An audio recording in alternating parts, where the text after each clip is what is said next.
Burkina Faso at the end of the rainy season. As in all regions of the Sahel, farmers, men and women work continuously throughout this period. They will be dependent on what they reap now for the rest of the year.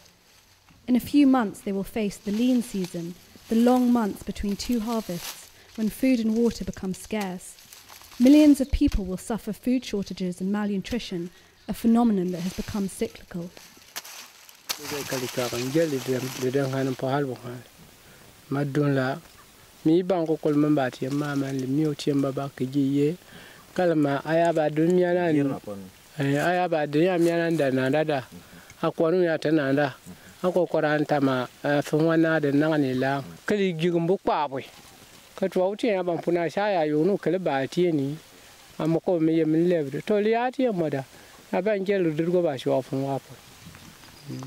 Whether the harvest is good or bad, poor families will have a tough time filling their granaries and supporting themselves throughout the year, and market prices are often too high.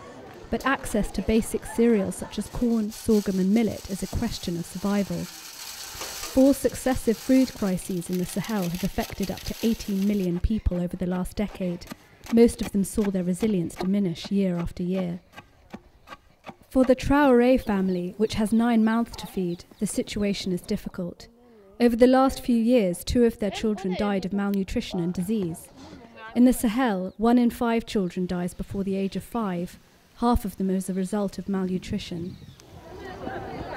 Since 2012, countries in the region formed an alliance aimed at reinforcing people's ability to overcome these difficult months and improve their situation in the long term. This Global Alliance for Resilience initiative, AGIR, is supported by various national and international initiatives and partners led by the European Union and aims to link humanitarian assistance and development aid. In Burkina Faso, one such partner, Action Against Hunger, runs a cash transfer program in this region bordering Niger. 900 women each receive €75 spread over the 5 hardest months of the year. C'est des mamans qui ont des enfants de moins de 12 mois. Nous leur apportons du support pendant 5 mois, donc de juillet jusqu'à novembre, afin de renforcer la résilience des populations. La résilience, c'est la capacité en fait, du ménage à pouvoir supporter les chocs, que ce soit de nature climatique, de nature saisonnière, et afin de pouvoir assurer un certain bien-être au niveau de ces ménages. In Burkina Faso, 28,000 households were targeted to receive cash transfers financed by the EU. They are among the poorest families who have a limited capacity to produce food, limited access to markets, and also to land.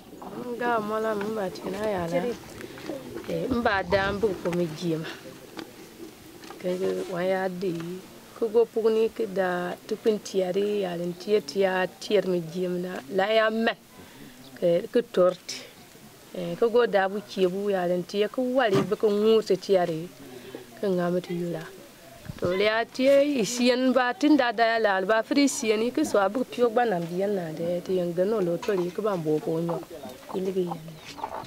Community workers go from house to house in search of malnourished children. They can detect malnutrition using simple tools. Thanks to ready-to-use foods, children without medical complications will be able to recover and gain weight at home. Diepaga Hospital has a CREN, Centre for Recovery and Nutrition Education. Hundreds of children suffering from severe malnutrition and other diseases such as malaria are admitted here.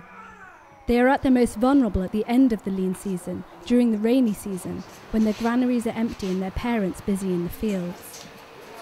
C'est chaque année, de façon régulière, à cette période, au niveau des CREN, les admissions augmentent. La raison, c'est la difficulté que les familles présentent à s'autosuffire sur le plan alimentaire. Ces périodes, les enfants ont souffert beaucoup de plusieurs maladies et présentent beaucoup de complications.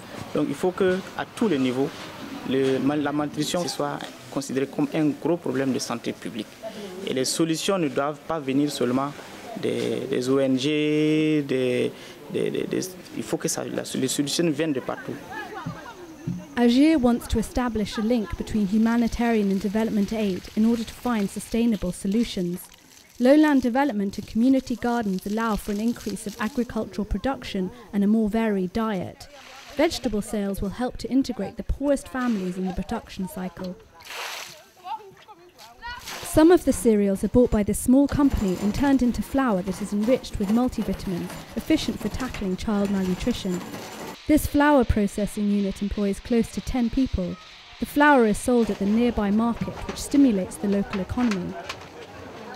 A pilot project was launched in 5 of the 63 Burkinabe regions. A prescription system allows for the control of medical expenses, which are subsidized by the European Union. Ça permet aux mamans de ne plus avoir peur d'aller au centre de santé et ceci améliore de manière exceptionnelle la santé des populations.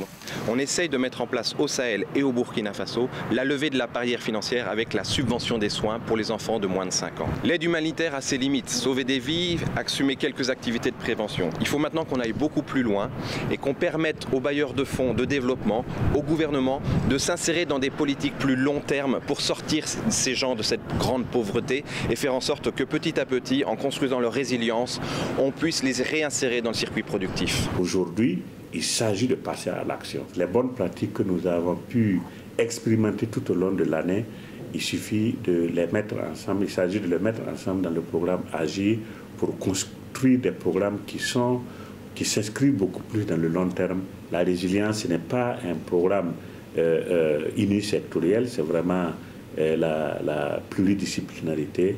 Et c'est ce à quoi nos gouvernements devraient, avec l'appui des partenaires techniques et financiers, s'engager résolument si nous voulons faire du Sahel une zone où il faut bien vivre. For years, people in the Sahel have been resilient in the face of extreme living and weather conditions, but the recurrent crises of the past decade, together with rapid population growth, have diminished their ability to cope. AGIR aims to break this vicious circle and protect the most vulnerable from the devastating consequences of hunger and malnutrition. In the field, we see more and more success. Now it's time for coordinated action to develop these best practices region-wide and guarantee a dignified future for those who are surviving one day at a time.